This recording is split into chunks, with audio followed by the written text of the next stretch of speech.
Hi guys, this is Debbie with Debbie J's Crafting Corner. I want to welcome you to the Celebrate Ryan's First Soberversary and Giveaway Hop. We are crafters coming together to celebrate Ryan's first Soberversary and the tremendous growth of his YouTube channel. At the top of the description box, you'll find a link to the next person in the lineup. I hope you'll take time to watch all the hop videos because we love all of your comments and your thumbs up. If you aren't already a subscriber, I hope you consider subscribing and click on the little bell so you won't miss any of my uploads. You can also use hashtag Celebrate Ryan's First Soberversary to find all the videos in the hop in order to maximize your chances of winning the prize. The prize is open to U.S. residents only.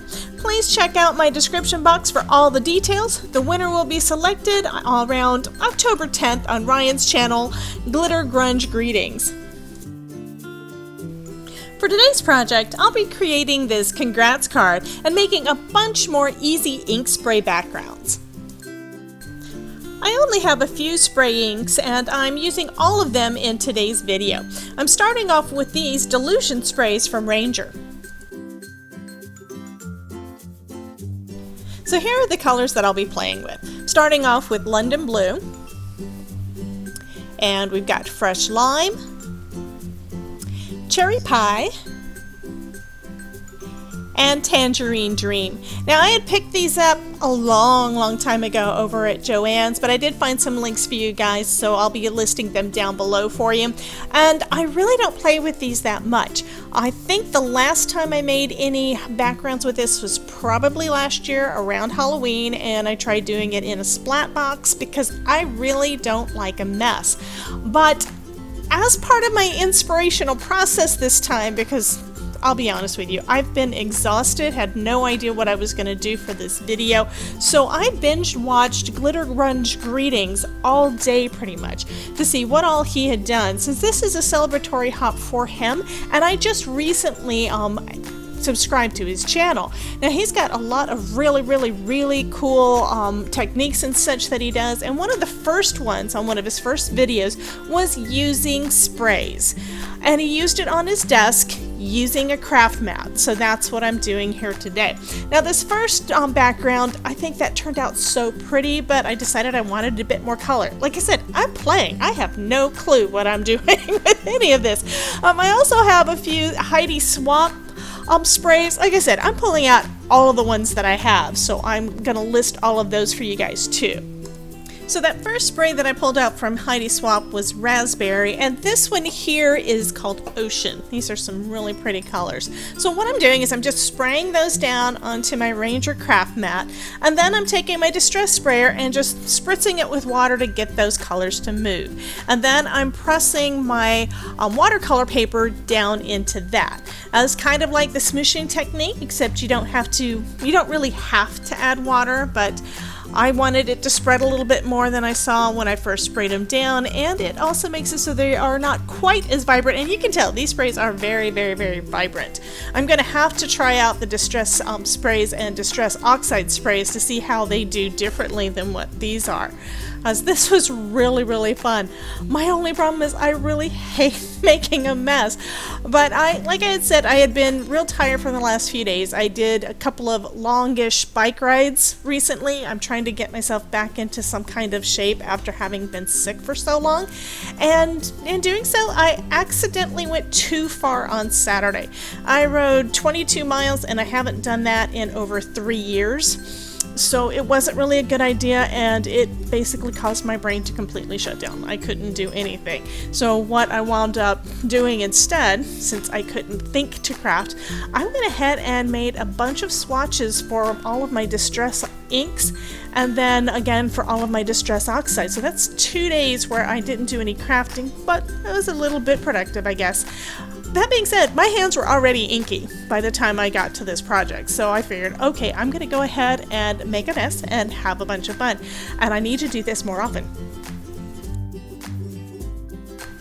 Now back to the project. Like I said, I had a bunch of fun, and it's really cool to see what it looks like when you pull it up after having smushed it in. Some of these, I've already got ideas as to what I want to do with this one, with a lot of these panels. They're just so pretty, and I like the way that darker almost brownish red because of the blending of the blue and the red winds up almost looking like blood. So it is Halloween time, so it is really cool.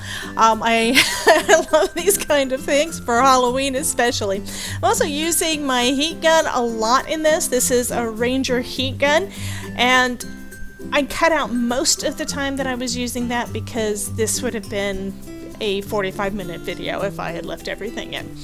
Anyway, I'm just spritzing more of the ink down and mixing it with water, getting my fingers into it and spreading that all around, getting it all wet and everything, and seeing what comes up.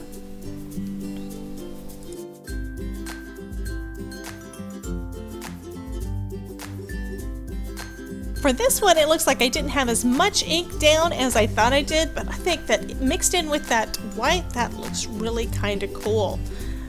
Of course, you know me, I can't leave well enough alone, so I did add some more ink to it, but it's still, this is just so cool.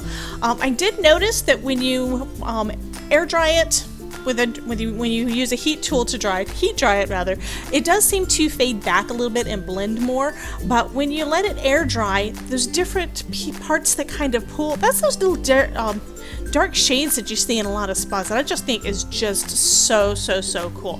So after I did my first 4, which I had just cut 1 sheet of watercolor paper down to get 4 panels, I went back and made another one because of course I couldn't stop once I started playing. This is too fun. So we're going to see a little bit more blue down and trying to use up a lot of that ink that's already there to see how that turns out, not waste anything. And then what I wound up finding is it's starting to turn to mud. It's starting to turn to a lot of browns. Now it's still pretty. What I came up with is still looking okay, but there's a lot more browns in it. This part actually looks kind of black, and I thought that was kind of cool. So I'm just trying to pick up a little more orange in different areas and different colors on there, and I really love the way that this panel turned out.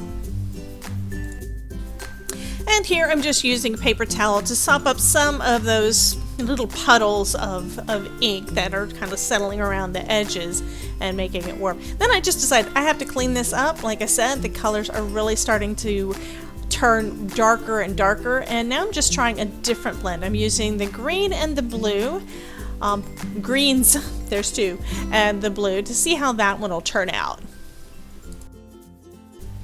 I spritz it with some more water and then just add a little bit more of that green in an area. And then let's go ahead and take another piece. Nope, I have to put my fingers in it to mix it all together and see what we've got. Now I've got some watercolor paper I'm pressing down in there and just smoothing it over, try to soak up as much of that ink as I can, and then let's reveal and see what we've got. And me spreading everything around like that, I think, caused it to blend more. If I had just left the inks there and sprayed them, they would move some, but there would be a lot of those really cool white areas.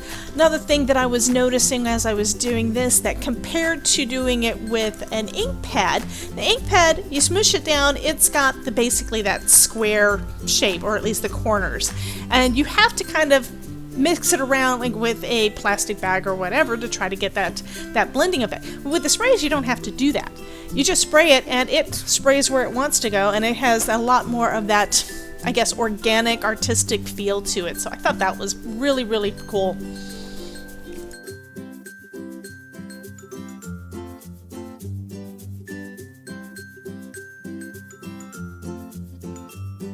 So this one has more of the red, so let's see how that one turns out.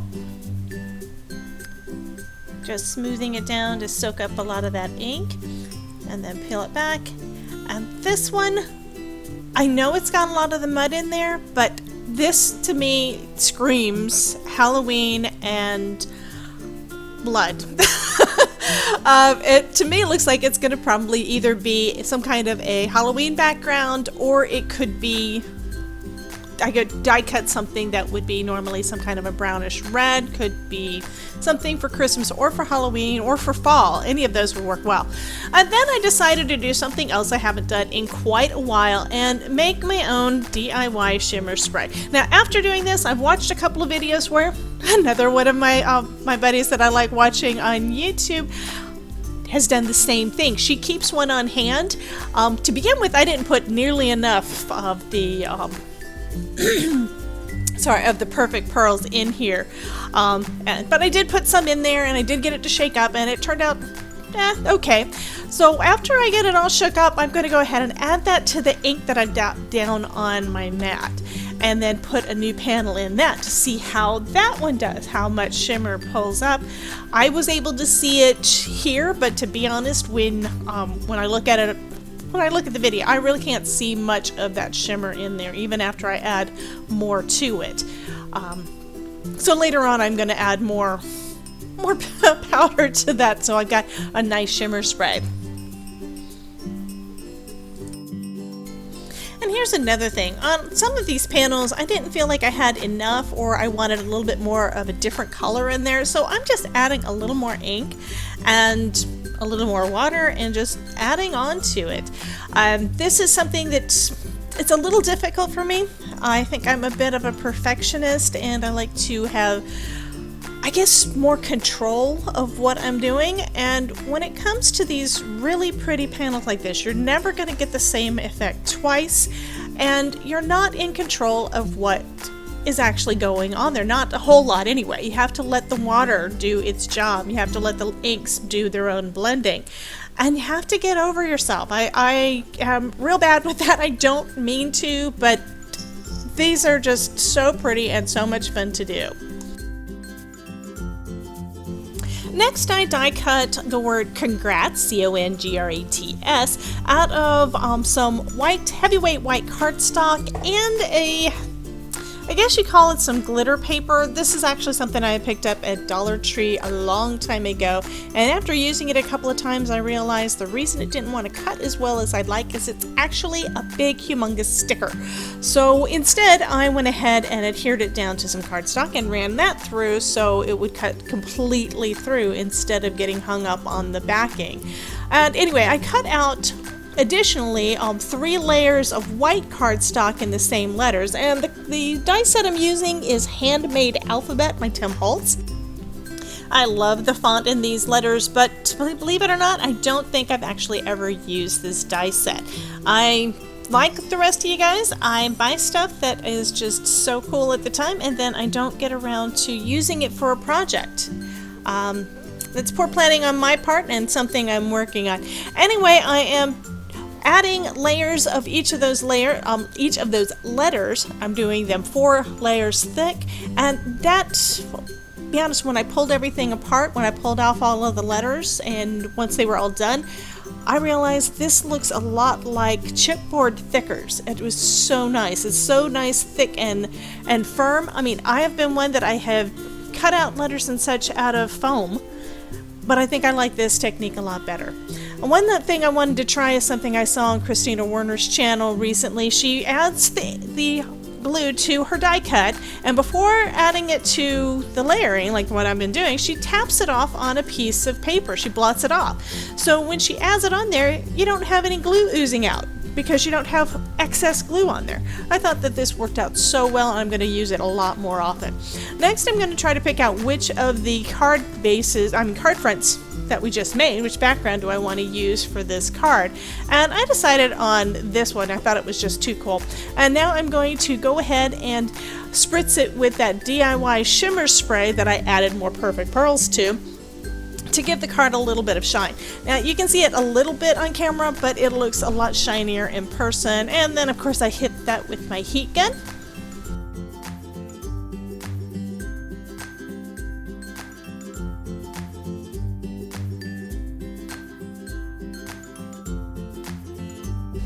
So I'm cutting the panel down to 4 inches by 5 1/4, and I'm trying to pick out which part of the panel do I want to still keep. So I'm trimming a little bit off of both edges, and then this is going to leave a small margin around the panel once I put it down onto my card base. So I wind up adding it to my card base with some foam tape and adhering the letters down, and then added some stickles as accents. Unfortunately, I lost that bit of the video, so you can't see it, but the part I really wanted to focus on today was making those card backgrounds. So that finishes up this card for today. Thank you for joining us to celebrate Ryan's first Soberversary. I can't tell you how proud we are for his reaching this milestone. I encourage you to visit all the other crafters in the hop because I know they will have a lot of inspirational projects for you to see. Be sure to like, subscribe, and comment all along the way so that you have a better chance of winning a grand prize. And I would love to see what you create, so come join my Facebook group, Crafting with Debbie, and show us your creations. I've left a link down in the description box below. Here are some other videos that you may be interested in. Thank you so much for dropping by, and remember, if I can make it, you can too.